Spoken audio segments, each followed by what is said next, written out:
Grey list کیا تھی، نقصانات کیا تھے پاکستان کے گرے لسٹ میں ہونے کے، اور اب نکل گیا ہے تو کیا کوئی فائدہ ہے بھی یا بس یوں ہی خوشیاں منا رہے ہیں ہم؟ دیکھیں، پاکستان جو ہے یہ عجیب و غریب سا ملک ہے کہ ہم اپنے حالات کو درست کرنے کے لیے اور اپنے حالات کو اپنی مرضی کے ساتھ ڈھالنے کے لیے ہمیں انٹرنیشنل قسم کی آرگنائزیشنز کا سہارا لینا پڑتا ہے کہ ہم نے وہ کرنا ہے تو ہم یہاں کریں گے، اب وہ ہم نے بات طے کر لیا تو یہ کریں گے، ہم نے چائلڈ رائٹس بنانے ہیں تو یہ ہم نے چونکہ CRC کا معاہدہ کیا ہوا اس لیے کریں گے، ہم نے خواتین کو حقوق دینے ہیں تو CEDAW میں ہم نے معاہدہ کیا ہوا تو یہ کریں گے، جبکہ دنیا جو ہے اپنے حالات و واقعات کو دیکھ کے اس کے حساب سے چیزیں بناتی ہے۔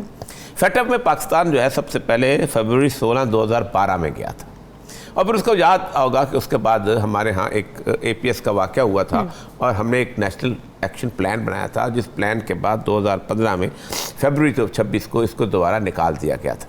پھر آہستہ آہستہ اس پلان کے حساب سے ہم نے بہت کچھ کیا، بہت ایکشن لیے، پاکستان کے اندر جو بھی ہم چاہتے تھے ہم نے کر لیا، کیونکہ قوم کو ایک سوگوار فضا جو تھی وہ ملی ہوئی تھی اور قوم سمجھتی تھی کہ جو کچھ ہو رہا ہے ان کے بیسیکلی مفاد کے لیے ہو رہا ہے۔ لیکن 28 جون کو ایک دفعہ پھر پاکستان کو گرے لسٹ کے اندر شامل کر لیا گیا۔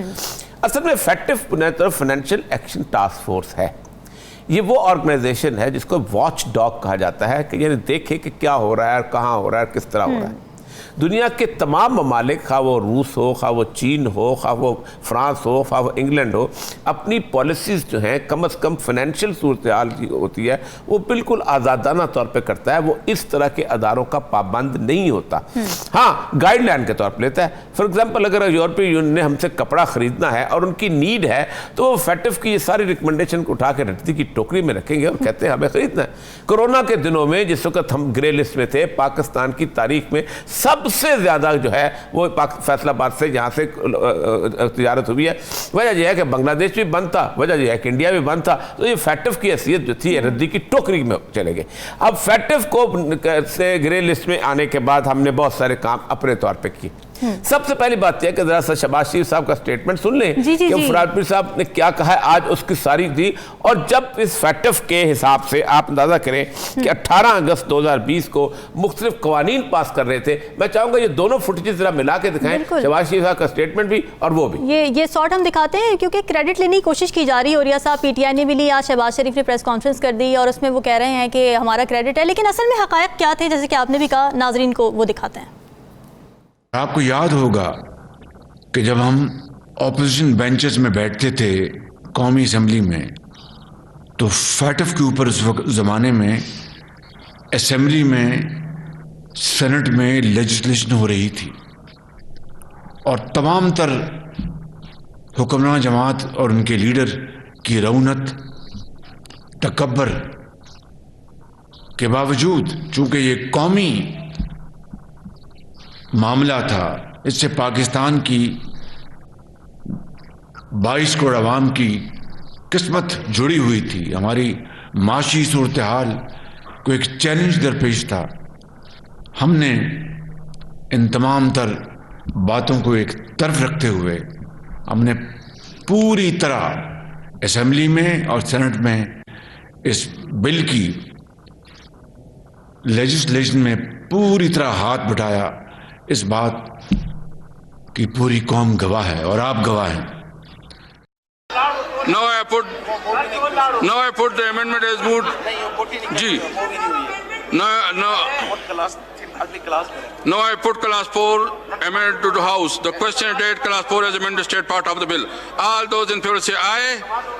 All those against say no. I think I have it in consecutive class 4 state as amended state part of the bill. جی تو یہ آپ نے دیکھ لی فوٹیج، کس طرح سے ہمیں تضاد نظر آ رہا ہے۔ جب لیجسلیشن ہو رہی تھی بل کی تو اس وقت واک آؤٹ کر رہے تھے، لیکن آج پریس کانفرنس میں انہوں نے کہا کہ ہم نے لیجسلیشن میں پورا کنٹریبیوٹ کیا ہے۔ اور یہ صاحب تضاد نہیں، یہ تو جھوٹ ہے نا۔ یعنی آپ پاکستان کی 22 کروڑ عوام نے جو تماشا اس دن دیکھا تھا کہ سارے بل پیش ہو رہے تھے، اور اس کے بعد جب وہ سینٹ کے اندر دوبارہ جب پیش ہوئے اس میں بھی یہی صورتحال ہوئی۔ لیکن میرے کہنے کا مقصد یہ ہے کہ اب ظفر لانی صاحب بھی اس کے اوپر مزید تبصرہ کریں گے، کیونکہ ظاہر بات ہے ان کا انٹرنیشنل ایکسپوجر مجھ سے کئی گنا زیادہ ہے، تو کہ یہ جو اس طرح کی آرگنائزیشنز ہوتی ہیں یہ بیسیکلی ہوے کے طور۔ اب دیکھیں لشکر طیبہ اور ان کے اوپر مقدمہ چلا, ہم نے حافظ سعید اور ان لوگوں پر پابندی لگائی وہ جو کہ نارمل روٹین میں نہیں لگا سکتے تھے. ظاہر بات ہے ہم نے ہمارا یہ اسٹیز تھا کہ بامبے حملوں سے ہمارا کوئی تعلق نہیں ہے. حافظ سعید ایک پرامن شہری ہے, پاکستان میں لاہور میں گھومتا پھرتا ہے, اور یہ لوگ, لیکن ہم نے ان کو پھر نظر بند بھی کیا اور ہم نے باقی کام بھی کیے. بینکوں نے پی اے پی جو جیسے کہتے ہیں پولیٹیکل ایکسپوز پرسنس کی اپنے اکاؤنٹس بنانے شروع کیے اور مینٹین کرنے شروع کیے. اس طرح اتنے قوانین آپ دیکھیں, مساجد کے وقف کا قانون اس کے اندر آیا کہ یہ وقف جب چاہیں گے ہم کسی قسم کی اس کو تبدیل کر دیں گا, کہ اسلام کا بنیادی قانون یہ ہے, دنیا کا بنیادی قانون یہ ہے کہ جو ٹرسٹ ہوتا ہے اس کے لیے جو چیز وقف ہوتی ہے اس کا مطلب روک دیا گیا, اس کو آپ کسی اور کام کے لیے استعمال نہیں کر سکتے. اسی طرح اور بہت سارے, میں اگر پڑھتا چلا جاؤں کہ کیا کیا کچھ کیا گیا, کہ ہم نے کیسے پاکستانیوں کے اوپر تمام تر جتنے بھی ہم نے دل میں چاہتے تھے کہ ہم ایک آٹوکریٹک رول کرنے کے لیے ہم 25-30 قوانین لے آئیں اور ہم ریاست کی غنڈہ گردی کو اسٹیبلش کر لیں, ہم نے اس فیٹف کے نام پہ کیا. اب ملا ہمیں کیا؟ ایک بندہ یہ نہیں بتاتا کہ گرے لسٹ نکلنے سے پہلے ہماری کیا خرابی تھی اور گرے لسٹ نکلنے کے بعد کیا خرابی تھی. خوشخبری مل گئی, خوشخبری مل گئی, او بھائی کیا خوشخبری ملی, کوئی ایکسپلین تو کرو. ایک اکانومسٹ آ کے یہ صاحب یہی سوال لے کے چلتے ہیں ظفر ہلالی صاحب کی جانب. ظفر ہلالی صاحب, آپ کیا سمجھتے ہیں, کیا کھویا ہم نے, کیا پایا؟ دیکھیے, پہلی بات تو یہ ہے کہ یہ ہمارے خلاف گرے لسٹ پہ کس نے ڈالا اور کیوں ڈالا. یہ اس لیے نہیں ڈالا کہ ہمارے لاز لیکس ہیں یا فائنینشل لاز ادھر آسانی سے مینیپولیٹ ہوتے ہیں. میں آپ کو آج بتاتا ہوں کہ آدھا افریقہ اس وقت گرے لسٹ پہ ہے, آدھا افریقہ. اور آپ کو یہ بھی پتہ ہونا چاہیے کہ سب سے بڑا منی لانڈرنگ سینٹر دنیا میں لنڈن ہے. آپ نے کبھی سنا ہے لنڈن کو گرے لسٹ پہ؟ آپ نے کبھی سنا ہے کوئی بات, ایک چوں نکلتا ہے افریقہ سے, وہ کہتے ہیں تم ہمیں کسی لسٹ پہ ڈال دو, we don't give a damn. کیوں کہتے ہیں؟ اس لیے کہ امپیکٹ نہیں ہوتا ہے. گرے لسٹ پہ ہو یا نہ ہو, اٹ میکس نو ڈفرنس. ہاں, اگر آپ چاہیں that it makes a difference تو پھر آپ اکٹھے ہو کے کہہ سکتے ہیں جیش محمد کے خلاف ایکشن لینا تھا, انڈیا پاگل ہو رہا تھا. انڈیا دیکھتا نہیں ہے کہ جیش محمد اور جو آرگنائزیشنز ہیں وہ اس لیے وہ کام کرتے ہیں بیکاز تم جس طریقے سے کشمیریوں کے ساتھ تمہارا سلوک ہے, مگر وہ تو کبھی دیکھیں گے نہیں. اور یہ ویسٹرن کنٹریز پرواہ نہیں کرتے ہیں, وہ کہتے ہیں پاکستان کو دباؤ میں رکھو. اب میں آپ کو بتانا چاہتا ہوں اس سے ہم نے گین کیا ہے. ایکچولی کچھ نہیں. ایسا تو نہیں ہے کہ ہمارے ایکسپورٹس بڑھ جائیں گے, ایسا تو نہیں ہے کہ ہمارا فارن ایکسچینج کم ہو جائے گا, پرابلم کم ہو جائے گا. ناٹ ایٹ آل, کچھ نہیں ہوگا. یعنی یہ صرف ایک بہانہ تھا کہ ہمیں پریشر میں لیا جائیں, اور یہ انہوں نے پورا کر دیا. مگر ہیونگ سیڈ دیٹ, میں کہتا ہوں پھر بھی اچھا ہے کہ آپ کبھی کبھی ایک کراس لسٹ کر کے چیک کریں آپ کے چیز جو آپ کے آبلیگیشنز ہیں ان کو ٹھیک ہونا چاہیے. اور ایک اچھا آبلیگیشن چیک ہو گیا اور جو غلطیاں تھیں وہ ٹھیک ہو گئی. مگر کوئی اگر یہ کہے کہ it had a financial impact, zero. اور کوئی کہے کہ یہ اس کا ریزن تھا کہ فائنینشیل پروپرائٹی پہ آنا چاہتے ہیں, zero. It had nothing to do with that. یہ کل صرف اور صرف وہی اینٹی ٹیررزم, اور پاکستان کو ہر ٹیررسٹ گروپ جو آتا ہے اس کو آپ ہمارے کو کہتے ہیں ہمارا کنیکشن نکل آیا ان کے ساتھ. دیکھیں, میں لال صاحب کی بات کو آگے بڑھاؤں گا یہاں پر.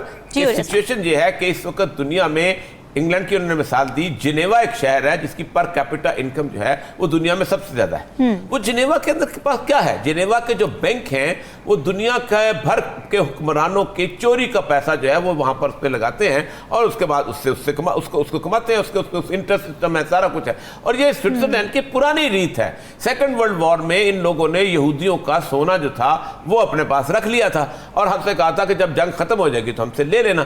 اور ان کے کاغذات جو تھے وہ سارے جب جنگ ختم ہوئی تو اس کو ضائع کر دیے, اور وہ ان کو کہا کہ تمہارے پاس سونا نہیں تھا, اپنی باؤنڈریز کلوز کر دی. اور آج بھی اسرائیل جو ہے جنیوا کے بینکوں کے خلاف اپنے جو وہ سونا ہے وہ کلیم کر. کسی نے کہا کیا کیا تم نے؟ یعنی مارکوس کا پیسہ وہاں پر, شاہ ایران کا پیسہ وہاں پر, زرداری کا پیسہ وہاں پر, اور بہت سارے لوگ کا, وہ جو کیا نام ہے نائجیریا والے کا پیسہ وہاں پر, وہ لگا ہر ایک کا پیسہ وہاں پر. مجھے بھی 4 بدماشوں کا پیسہ رکھنے دو بینک کے اندر, مجھے بھی 4 لٹیروں کا پیسہ رکھنا. ہمیں بھی پاکستان کی جو ریٹنگ جو ہے جو اس کے سے کہتے ہیں پر کیپٹا بہت ریز ہو جائے گی.